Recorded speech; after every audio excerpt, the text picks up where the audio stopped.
Về phục vụ tất cả quý khách hàng nhà em, một mã máy siêu ốc mỏ bộ lông phải nói là tính năng phải nó quá là ngon luôn mọi người ơi. Siêu ốc ngon này, bắn vít tôn ngon luôn cho em, dòng của Workfix này. Rồi là các mã máy siêu ốc lực lớn, rồi là con cưa xích phục vụ tất cả quý khách hàng nhà em. Rồi một số phụ kiện là mã đèn phục vụ cho mọi người luôn các bác nhá. Rồi, lên luôn cho em này, tham khảo luôn cho em này. Nguyên một bộ mã máy siết ốc mở bù lông hàng Workfix mới về hàng mà chương trình phải nói là rất là tốt, giá bao rẻ cho mọi người mà tính năng quá là thông minh luôn nhá. Đây, các bác có thể nhìn thấy trước mặt mọi người đây sẽ là cái mã máy Workfix 550W. Wow. Nhìn thiết kế của em này. Thiết kế thì cực kỳ nhỏ gọn để phù khách hàng nhà em luôn. Con này nó là đầu rỗng này. Con này nó là đầu rỗng, đầu 2 trong 1 thì các bác nhà em vừa có thể siết ốc và vừa có thể bắn vít bắn tôn. Thông thường với lực siết khoảng tầm hơn 500N, cụ thể là 550N thì rất ít đơn vị mà họ làm dòng đầu rỗng. Con này làm đầu rỗng luôn thì siết ốc là ngon rồi. Và chức năng bắn vít bắn tôn thì phải nói là siêu ngon luôn mọi người ơi. Đây Workfix ơi. Con này có thể tính năng như là một con mã máy siết ốc và có cả tính năng như là một con mã máy bắn vít luôn cho em. Wow, nói chung là 2 trong 1 mà hai chức năng của nó đều rất là xuất sắc luôn mọi người ạ. Đi kèm theo của nó cho em này, một thân máy này, 2 khối pin. Pin của nó sẽ là pin 10 cell và dung lượng là 4A các bác nhá. Đây có báo pin đây, báo pin phía ngang mọi người nhìn đây. Đó, nhớ hộ em là khi các bác mua máy pin về thì các bác là sạc đầy pin trước khi sử dụng nhá. Rồi màu xám xi măng, cảm qua bên ngoài này. Màu xám xi măng nó rất là sạch sẽ cho mọi người. Nhiều khi làm công trình công trường không lo bụi bẩn luôn. Mà phía tay cầm này có đường gân chống trơn trượt cho khách hàng em. Motor là motor bờ roulette, động cơ không chổi than. Rồi vòng tua từ 0 đến 3.200 vòng cho em. Nhìn giúp em nhá. Pin của nó đây. Đó, và đây là cái sạc. Sạc này thì có sẽ là cái sạc nhanh của Workfix. Sạc nhanh gọi là 2A của Workfix luôn mọi người nhá. Một máy 2 pin một sạc và sẽ có khẩu, hoặc là có một cái khẩu 22 đi kèm nữa. Và con này cùng em gọi là khám phá cái tính năng thông minh của nó luôn. Ok nhá. Đầu tiên sẽ là cái tốc độ này, 4 cấp chỉnh tốc cho em nhé. Tốc số 1 này. Rồi, ok này. Tốc số 2 này. Tốc số 3 này và tốc số 4. Motor bò roulette, động cơ không chổi than, 4 cấp điều chỉnh tốc độ nên là các bác nhà em mà muốn nhanh, muốn chậm, muốn yếu, muốn khỏe tùy điều chỉnh giúp em. Thứ hai là sang tính năng thông minh. Đây. Con này thì có tính năng thông minh cho mọi người luôn nhá. Ok này. Một này. Tính năng số 1 giúp em là tính năng tự tăng tốc khi vô tải. Rồi ok, tính năng thứ hai. Rồi. Là tính năng gọi là tự ngắt lực khi quá tải, phục vụ các bác em mà bắn vít dày vít mỏng ấy. Ý có nghĩa là vít mỏng tự dừng ấy, khi đến một lực nhất định là ok tự dừng luôn cho em. Và tính năng thứ ba này. Rồi, auto tự động luôn giúp em nhá. Auto tự động, đặc biệt con này còn có thêm tính năng này. Rồi, đặc biệt con này còn có thêm tính năng khi mọi người mà các bác mở ốc ra này. Rồi, nhiều em nhá. Đấy. Hết lực nó tự dừng nhá, hết lực của là nó tự chậm nhá. Đó, auto slow cho mọi người nhá. Trời ơi, con này phải nói là như một con mã máy siêu ốc ngon và như một con mã có chức năng như một con siêu ốc và có chức năng thông minh của một con mã máy chuyên viết luôn. Vừa siêu ốc ngon và vừa bắn vít bắn tôn ngon luôn. Wow. Mà ngày hôm nay giá bao nhiêu tiền mọi người ơi? Workfix 550N. Rồi, em có bán rời cả thân máy và em có bán cả combo nguyên một bộ sản phẩm như này. Thân máy con này tới tay khách hàng em chỉ với mức giá là 680.000. Em bao phí ship, bao phí vận chuyển, nhân hàng được kiểm tra ok trước thanh toán cho em. Còn combo bộ này, một máy này, 2 khối pin 10 cell, một sạc và hộp đựng như này thì chỉ với mức giá là 1.450.000 mọi người nhá. Ngoài ra thì khi mua cả bộ con này thì các bác nhà em này, xin phép kỷ niệm cho khách hàng em là một bộ khẩu vận ốc 12 món, 12 chi tiết hàng của CRV này. Có cần tự động này, có tay nồi dài và có 10 khẩu từ 8 đến 24, toàn bộ sẽ đều là khẩu thông dụng. Trời ơi, quà tặng của nó lên tới là 130.000 luôn. Đó, tặng bộ khẩu 130.000 cho mọi người nhá. Rồi, các bác nhà em mà có pin rồi thì có thể tham khảo cho em là những cái thân máy này. Rồi, thân máy có bóc tách bán rời cho mọi người nhá.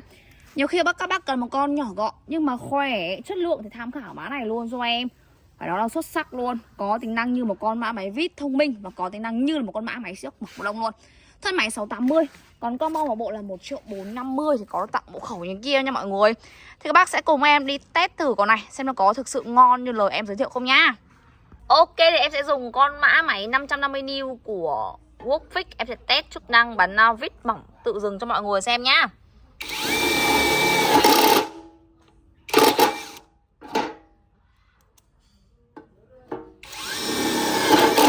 Đó, xuống được phát tự dừng luôn các bác ạ.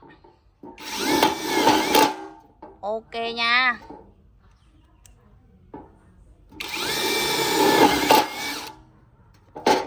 Wow, quá xuất sắc các bác ơi.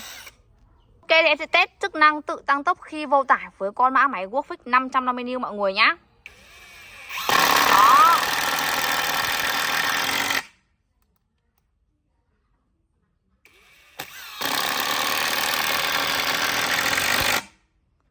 Cực ngon luôn các bác ơi.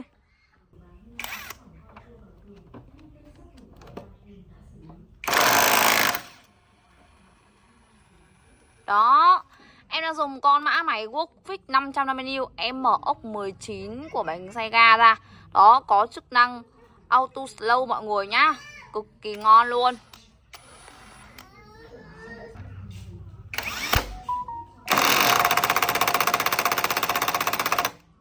Đó các bác ơi, đây. Còn tiếp theo là tính năng khi mà các bác đủ lực rồi thì nó sẽ giảm búa ấy mọi người nhá. Em đang siết ốc con 19, đó, đang siết vào. Tới lực cái là nó giảm búa luôn nhá.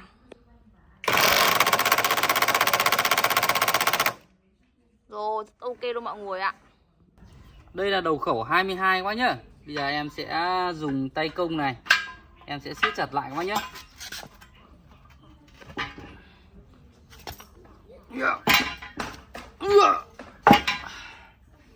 Đấy, hết lực luôn quá nhá. Đấy, nhưng mà bây giờ em sẽ tiếp tục siết bằng cái tay công nữa quá nhá. Đây, thêm một cái đoạn công này nữa quá nhá. Đoạn công này dài hơn 1 mét. Đây, bây giờ em sẽ công thế này nữa cho nó chắc các bác nhá.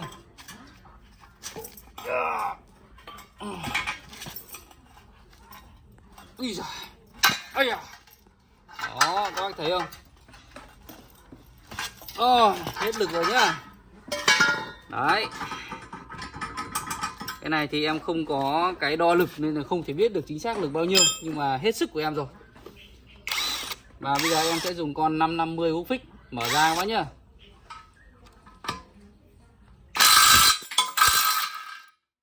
Đó, ra luôn các bác nhá. Rất là uy tín các bạn.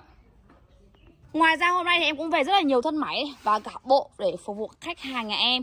Nhiều khi mà mọi người cần một con mã máy siêu lực lớn này, hay đây cần có mã máy full sơn, ví dụ đây full sơn pin này.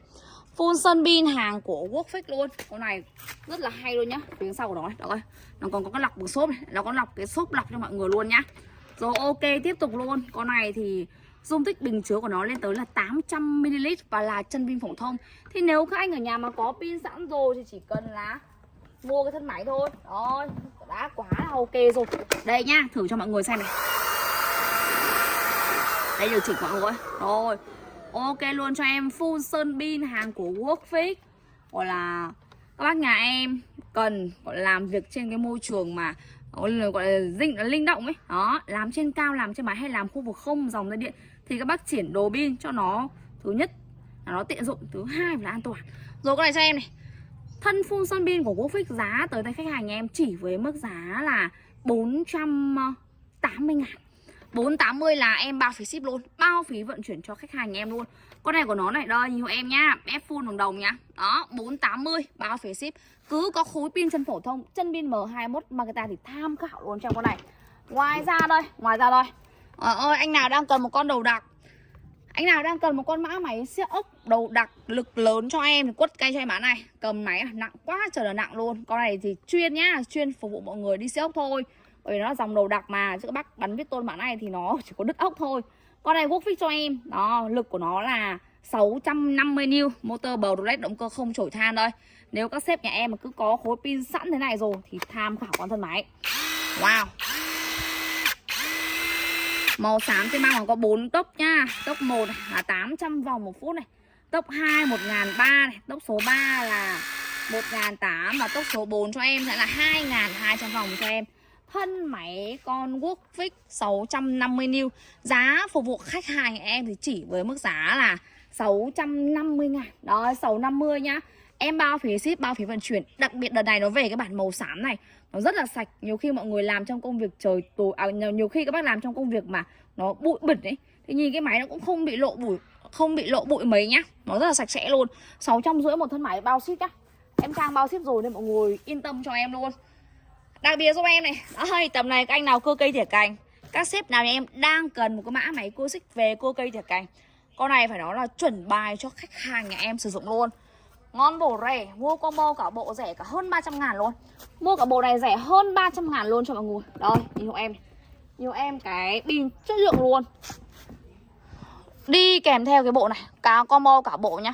Các bác ở nhà mà có pin rồi thì có thể tham khảo con thân máy. Còn chưa có pin, quất cả bộ cho em. 2 khối pin 15 cell chân phổ thông dung lượng 6A này. Màu sạc nhanh 2A. Và đây là cái thân máy. Wow. Màu xám nhá, đợt này là mới về thêm cái bản màu xám. Trước thì chỉ có màu xanh thôi. Mà đợt này là mới về thêm cả cái bản màu sáng như thế này, màu xám thế này để phục vụ mọi người luôn. Đây là vị trí để các anh em có thể là cho dầu, cho nhớt, ăn nhiều hay ăn ít. Đấy, con này là tra nhớt tự động luôn. Thông thường với dòng tra nhớt tự động các bác mua dòng 12 inch phải tầm hơn 1 triệu một thân. Nhưng con này chỉ hơn 1 triệu là các bác quất ngay cả bộ luôn giúp em rồi. Công ty đang khuyến mãi phải nói là giá rất là rẻ luôn. Thân máy 12 inch của Workfix nha. Có lam, có dụng cụ chắn, có cả xích nhá. Xích em để trong là xích thì em chưa lắp nhá. Rồi, lắp gọi là cho mọi người gọi là hình dung ra sản phẩm thôi.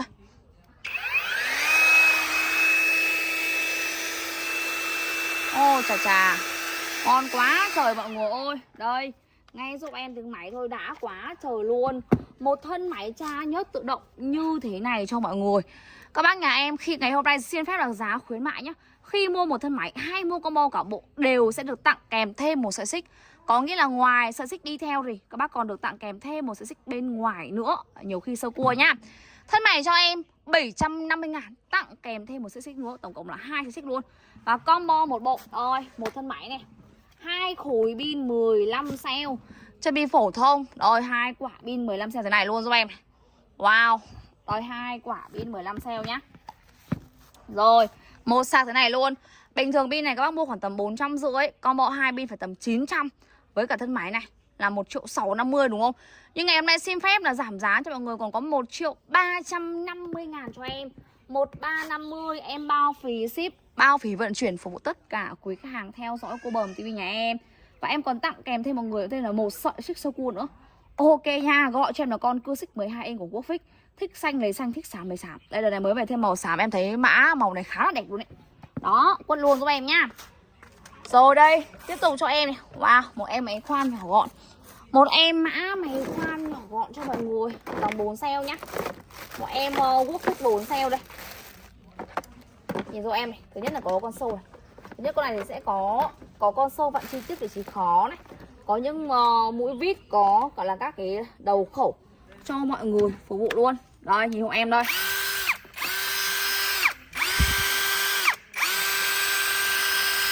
Một thân máy 2 khối pin 16.8V của Workfix, pin 4 cell này. Rồi ok, một cái hộp đựng. Rồi phụ kiện của nó đây, và có cái cốc sạc, đế sạc cho mọi người luôn. Con này màu xám nha, con này em cũng có 2 màu, có xanh có xám này. Mã máy của nó sẽ là con ID1610BL, đầu kẹp 10 ly nhưng là 3 chức năng nhá. Motor Brulet, động cơ không than, tốc 1 là 400 vòng, 450 vòng, tốc 2 1650 cho em. Wow wow wow. Ngày hôm nay lên mã này cho em. Giá phục vụ các sếp bên em, động cơ không chổi than luôn, có đường gân chống chân trượt cho bác cầm nắm này. Màu xám xi măng rất là đẹp, xuất sắc. 700.000 giúp em, 700.000 một bộ, có cả phụ kiện luôn. Đó, 10 ly mà 3 chức năng nhá. Nhiều khi mọi người cần một con mã máy bắn vít tôn nhỏ gọn, làm trên cao khoan mồi được thì quất mã này cho em. 2, 3 cấp chuột và 3 chức năng này. Đây, còn mong muốn lớn hơn, còn mong muốn là sử dụng được nhiều hơn, các bác nhà em là cần con to này. Thì con này luôn giúp em nhá. Rồi, con to này lên cho em là hàng của Fukan. Đó. Đầu kẹp 13 ly 3 chức năng nha, 20 cấp trượt 3 chức năng. Rồi, các bác nhà em khoan sắc khoan gỗ này, bắn vít bắn tôn hay búa để hỗ trợ mọi người khoan tư bường. Với lực con này là 95 Newton. Wow, 1395BL nhá, tốc chậm là 700 vòng. Tốc nhanh là 2.000 vòng một phút. Rồi, đầu kẹp 13 ly, pin là pin 21V. Combo một bộ giúp em, nhìn hộ em luôn. Một thân máy, 2 khối pin 10 cell, 1 sạc và có hộp đựng như thế này.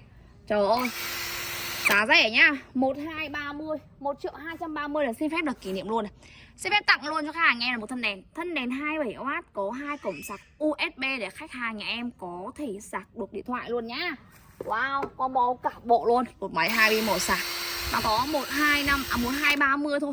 Ngoài ra đều các sếp nhà em ở nhà mà có pin sẵn rồi. Tham khảo cho em trang cái thân máy. Thân máy con này thì chỉ tới tay các bác nhà em chỉ có là 630.000 em, bao phí ship, bao phí vận chuyển cho tất cả khách hàng em nhé. Nhận hàng mọi người đều được kiểm tra ok giúp em nhé. Quốc Fix đây, logo dập nổi nhá. Đó, con này thì bảo hành 6 tháng rồi, yên tâm luôn giúp em. Wow, đây để em xem này. Ngoài ra nhá, ngoài ra con này còn có một tay cầm. Ngoài ra con này còn có một tay cầm phụ hỗ trợ cầm nằm. Các bác mua thân máy hay mua cả bộ đều sẽ có tay cầm như thế này. Rồi, tay cầm gài vô đúng như thế này cho mọi người nhá. Đó, trời ơi, ok la chua. Đấy, thân máy cũng rẻ mà cả bộ là cũng đang có chương trình rất là tốt luôn mọi người ạ. Pin thì của nó là pin 10 cell 4A rồi. Wow. Rồi đây, ngoài ra các sếp nhà em, ví dụ nha, mọi người nhà mà có pin sẵn chân phổ thông có thể tham khảo cho em những cái mã đèn. Mã đèn led xài pin chân phổ thông nhá. Có đèn em đang cầm là đèn 16 bóng, tương ứng với công suất là 27W, có 2 cổng sạc này. Rồi, Quốc Fix nha, 150.000 em bao ship. Rồi tiếp tục muốn sáng hơn lấy quả này cho em, 48 bóng tương ứng với công suất là 70W, có 2 cổng sạc USB, 180.000 em bao ship. Rồi ok này. Còn muốn sáng hơn nữa này, quất cho em con này. Con này của nó này, với công suất của nó sẽ là 84 bóng, tương ứng là 90W, có 2 cổng sạc USB. Đây, công tắc bật mở đây. 220.000 em trang bao phí ship cho mọi người luôn. Trời ơi, thực sự luôn. Quốc Fix là cái thương hiệu phải nói là thời gian gần đây là họ đưa ra thị trường rất là nhiều mã mà giá lại còn sale rẻ mọi người ạ. Thì các bác ngày hôm nay này có nhu cầu mã máy khoan, có nhu cầu mua mã máy xi ốc mở bộ lông hay một số cái phụ kiện đó thì có thể alo trực tiếp cho em Trang qua tất cả các đầu số nhà em. Đó là 0929 này 826 628 hoặc 0369 826 628. Thì cửa hàng em ở Lý Nhân Hà Nam, mọi người ở gần có thể qua trực tiếp cửa hàng để xem hàng, test hàng và mua hàng nhá. Em xin chào tất cả các bác ạ.